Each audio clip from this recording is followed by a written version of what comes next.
Hey friends, my name is Jake. Welcome to Canadian Cutting Edge, and today we're going to take a look at this knife. This is the Ruike F186 fixed blade knife.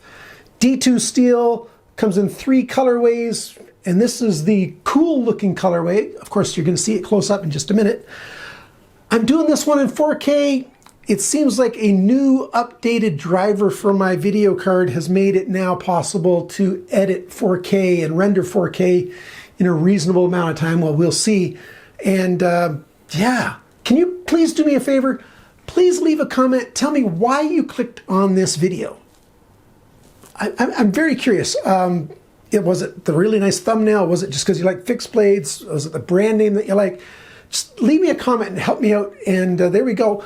I've got 18,000 subscribers now. Thank you guys very, very much. I want to get to 2,000, 20,000 before too very long. I've had over 5 million views on this channel. I've been doing this now for what, eight and a half years? Something like that, almost 9 years. So this is a lot of fun. I don't make any money on these videos. I'm not allowed to make any money. I'm on a disability pension. So, you know, there you go. But I do this because I really, really enjoy the knife hobby. I bought this knife, and I did get a discount, but I bought this knife, and so I'm going to give you a thorough review. I'm even going to take the handle scales off and let you see what it's like underneath there. So stay tuned now for the Ruike F186. Yes, available in Canada for my Canadian viewers. Okay, so here's the review of this guy. Yeah, I like it. I like it an awful lot. After using it for a while, I had no real reason to be concerned about the surface here. I don't know why it slipped my mind. Ruike knives are made by the same guys that make real steel knives.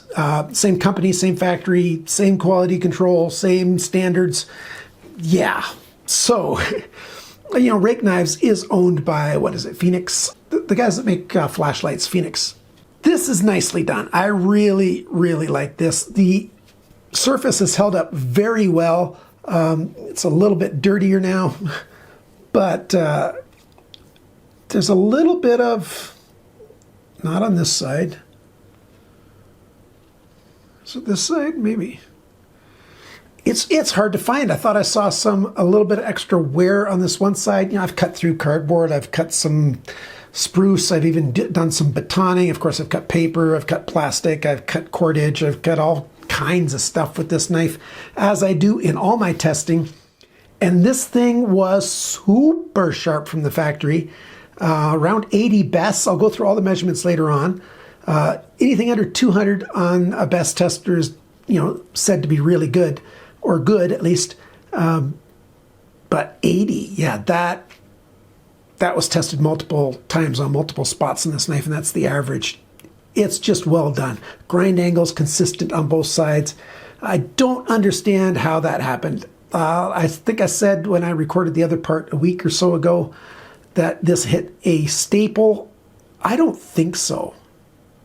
In hindsight now, I don't think so, because I'm going to go through the video and take a look at the unboxing to see if I can see anything there in case it was done at the factory by accident or something, because this thing's just cutting really well. Heat treatment's lasted. It's still very sharp. I've stropped it during my testing, but I haven't sharpened it, and it's gone through my testing just fine, and I've cut through a lot of stuff that should wear it down a lot, and it's D2 is quite good. This is nice. This is nicely done. I'm very happy with this, and this finish, I don't know what it is exactly. I think it's probably this, you know, sort of gold-colored titanium coating, maybe a DLC coating. I'm not sure. It's really hard to tell. But yeah, it's nicely done, and it's a durable surface. Yeah, it's going to show wear eventually, and it's going to start to get scratched up. But, you know, D2 with a coating is preferred to D2 without a coating. But you can get it with stonewash if you want, stonewash and black micarta, or you can get a black wash with green micarta, like a forest green. That green and black one's not available at White Mountain Knives, but these other two are. All 3 of these, if you're in Canada, oh, by the way, White Mountain Knives save 10% with code CCE. In Canada, go to rakeknives.ca. I'll leave links for everything I'm mentioning down below. In Canada, this is like 121 to, no, it's 100 $130 to $136. I've rounded it up 5 cents. That's Canadian dollars, which is on par with the US dollar. You know, after the exchange rate, it's the same as you pay in the States for this, which at White Mountain Knives is about $91 to $94, something like that, before you get your 10% discount. Australia's got these for the low 120s, $121 to $124 at Hunter Valley Tactical. I think it's .au.com.au, something like that. Germany, knife.de, KNYFE.de has got this. I think all 3 colors, they've got it. So for Europe, get it there. It's the cheapest there, 85 to 92 euros, depending on the colorway. Let's talk about this. What do I like about it? I really like this blade shape. It's a very slightly upswept blade. I don't know if I can get the light to show. But yeah, there's a little bit of a space right there. It's not totally a flat back knife, but I'd call it basically a flat back knife, straight back knife, I mean. It's a little bit of a swedge here that makes it look like it's even more back swept or upswept. It's just ever so slightly upswept. Then we got this loads of belly here, a little bit of straight edge, mostly a flat grind, high flat grind. So there's a little bit of flat steel here. It's over 1/8 of an inch thick. It's around 20 thou thin down here. It's actually just a little bit under. That's about 1/2 millimeter. It's just nice, very nicely sharpened. It cuts just wonderfully. The cutting and slicing is great. Piercing's quite good as well. Your finger gets secure in there. Your jimping back here is really nicely done. So I like that. I just wish there was a little bit of jimping right here as well. Give it even more security when you are doing some piercing, but it's got lots of security already.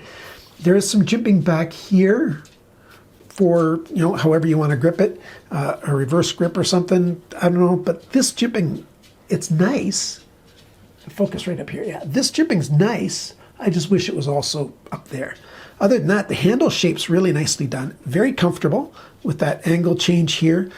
It's a consistent thickness this way. I do wish there was a bit of a swell here. That'd be even nicer, but it's not bad. And this swell here, it's very well done. Very comfortable for, you know, the average hand, I think. This is great. My hands have a width here in the extra large range, and, you know, it fits in there nicely. If you're, you know, extra large, it might feel a little bit small, but that's about 4 inches of grip here, about 10 centimeters of grip in here. So that's nicely done. I like that quite a lot. This little thing on the back, the lanyard hole's perfect. It's ideal. It's in the right spot. Great size, chamfered edge, nicely done. This little pointy spot here, I'm not seeing the need for it in this knife. This is not a fighting knife, so it doesn't, but maybe it'll be useful for cracking up certain kinds of nuts or some things. And so that's not bad. So, but that's, I don't know if I would do that there if I was designing it and making it, but yeah, I don't mind that. These screws, I'm going to take it apart and I'll show you if the finish on these screws comes off, but they stick out a tiny little bit over the micarta, and the micarta is inset a little bit so the steel's exposed, but it's chamfered, so there's nothing sharp in the hand. All the sharp is right here, and it is sharp. It's nicely done. It's done very, very well on my testing. Badging, you got rake right there for rake knives. I'd like that if that logo was a little bit smaller up here on the flats or here in the ricasso instead of on the main bevel. I just don't like badging on the main bevel, but they have been making their badging a little bit smaller. And on this side, there's the D2, so that's not bad. And then here's a logo again, model F186-MN. MN is for this colorway. Again, I wouldn't mind if that was up here on the flat instead of on the main bevel. But then you've also got a serial number. This one, you know, 3TG07A, that's for this run of knives. And this is number 00003. This is the third one that came off their production line when they were doing their production runs. So, hey, I got an early one. That's neither here nor there, really, but that's nice. But as a knife, this is a nice general purpose fixed blade knife. You got a little over 4 inches, right around 5 inches. Proportions are great. The balance is right there. Not bad at all. And nice grip. The jimping on here, no, I don't need more jimping. I usually say I want more jimping, but that jimping's well placed. That's not a forward choil. That's a sharpener's choil. That's one thing I might change if I was designing this, make it a little bit smaller. The good thing about being this size is when I was working on twigs, I've taken a bunch of twigs off of branches. We got some spruce tree branches out back. Some spruce things that I've trimmed and stuff, you know, for where a garbage truck goes. They were hanging over and hitting the garbage truck as it comes by every other week or so. Well, it's weekly now. Anyhow, often if the sharpener's choil is a little bit too small and too abrupt, those kinds of things get caught in there. This was not causing things to catch in there, which is good. But I'd like it a little bit smaller anyways, because when you're holding the knife, you're talking about, you know, almost 3/4 of an inch from my finger to the cutting edge, and I wouldn't mind having cutting edge a little bit closer. So it could be a little bit smaller, but it's not bad. The sheath, ABS plastic, yeah, it's not as good as Kydex, but this is a good sheath. It's well made, holds really well. This is a taco style sheath, not loose at all, no give, nice big push off right there that they've molded in there. You know, it's a nicely done sheath, holds really well. Right and left friendly. This dangle can be taken off, flipped over, put on this side, so you can wear it on the left if you want to. This, you've got, like, you could put a 2.5 inch belt through here, and then you've got this nice snap to hold it. It carried well. It has enough flex in it, you know, and if you need more flex, you can unbuckle that and it'll flex a little bit more, like if you're getting in and out of a vehicle and stuff. Maybe a round dangle would have been better, or like a half round, like a half moon dangle, then it could move even better. But this one's not bad. And yeah, it can make a little bit of noise when you're carrying it. So if you want a completely super silent carry for while you're hunting or something, this might not be the way to carry it. You know, you decide what you want for what you're doing though. But nicely done. I'm happy with that. There is a drain hole right there, so that's nice. Sheath, that's a solid pass in terms of a passing grade. Not that I would pass on it. That's a good sheath.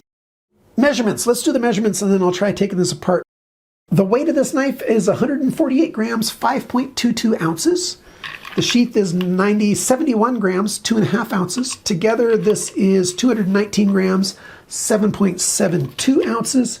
The cutting edge length, straight line between those 2 points, 102.1 millimeters, 4.02 inches. Blade length, tip of the blade to the micarta, 106.2 millimeters, 4.18 inches.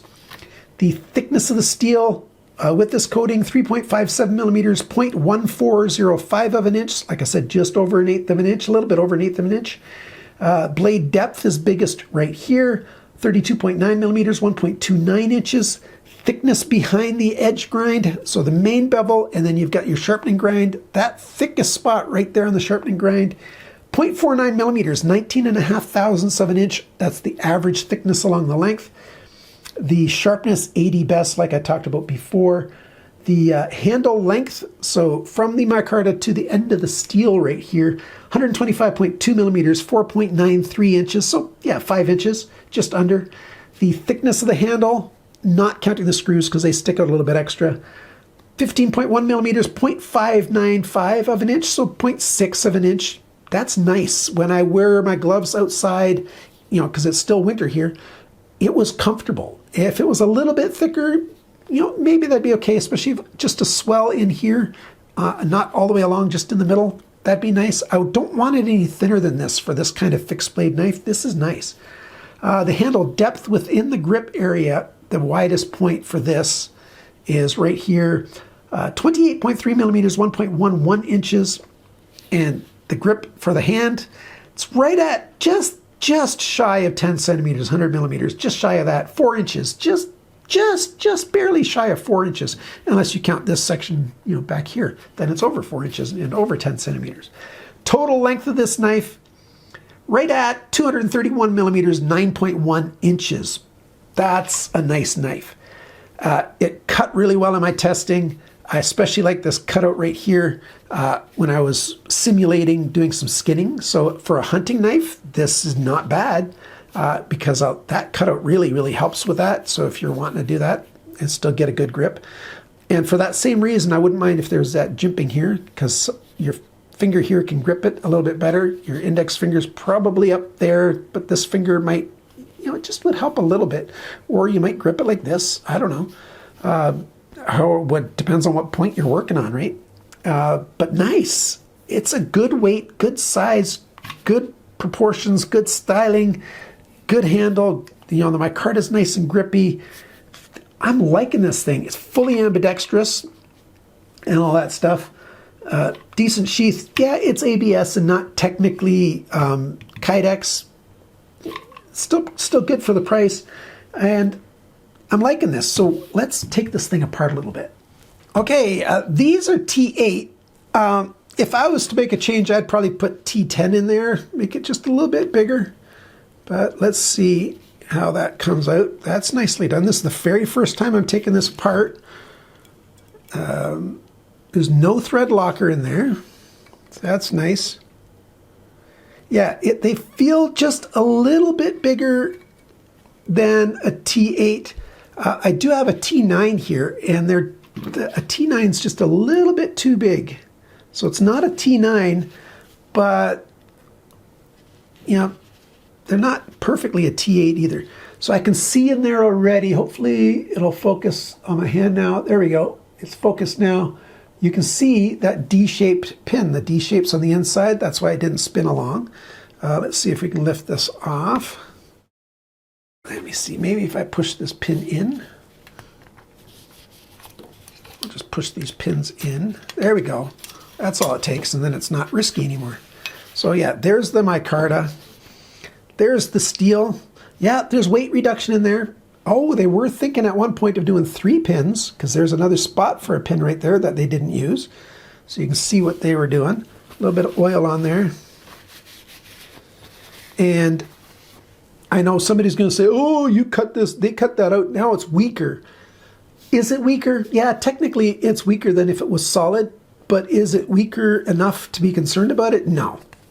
This steel's plenty thick enough. There's enough steel there, especially with the micarta on it. You got your handle on there properly. Oh, it's on this side, this piece. Not a concern under real world use for there to be this a little bit lighter. So not a concern on my part at all.